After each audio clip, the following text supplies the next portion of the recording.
Hola, gente hermosa. Hoy quiero contarles una historia que pensaba hacerla en live, pero pues no se pudo hacer live. Pero bueno, miren, les voy a contar una historia. Esto es algo muy personal, es algo que me conmueve mucho y me gustaría que ustedes pues supieran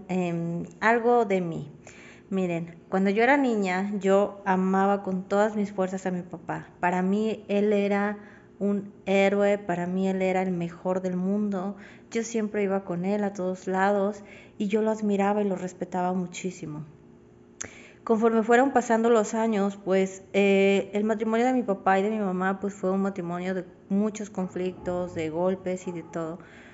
Y entonces, pues a veces cuando permanecemos con nuestra pareja no nos damos cuenta el daño que llegamos a hacer y los problemas que tienen entre papá, entre pareja, involucran a los hijos. Entonces yo fui percibiendo a mi papá como un monstruo porque escuchaba a mi mamá cómo lloraba, cómo sufría, lo que ella decía, sus quejas, y nosotros siempre le decíamos, vámonos, vámonos, déjalo. Entonces eso hizo que yo viera a mi papá pues de una manera como un monstruo. Lo dejé, llegué a sentir mucho coraje con él, mucho resentimiento,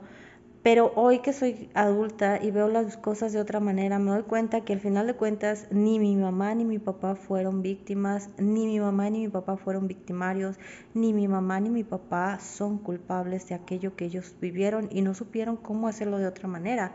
Entonces, ahora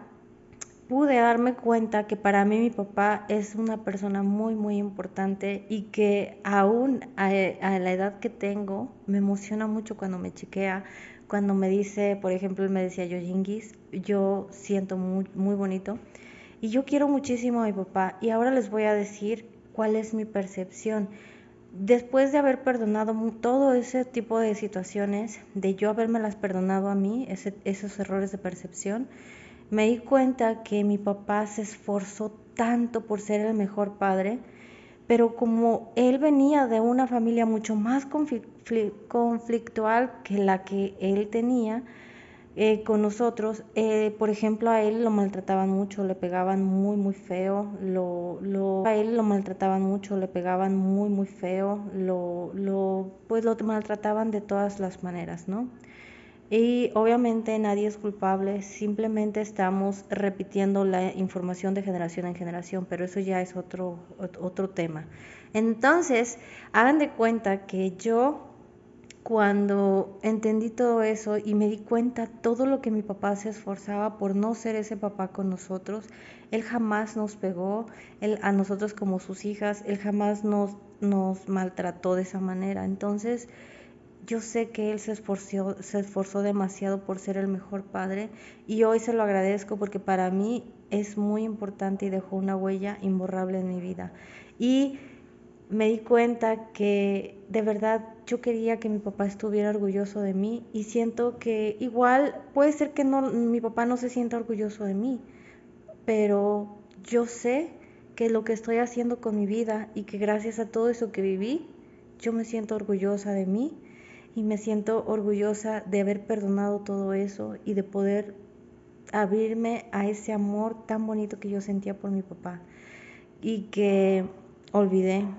olvidé ese amor que sentía por él y me emociona mucho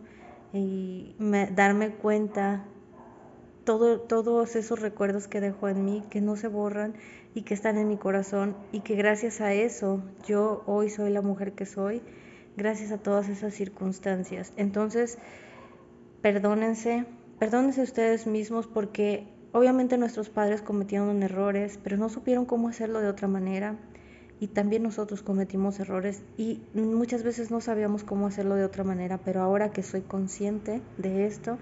yo puedo elegir hacer las cosas de otra manera y ver la vida de otra manera. Los quiero, cuídense, nos vemos en otro video.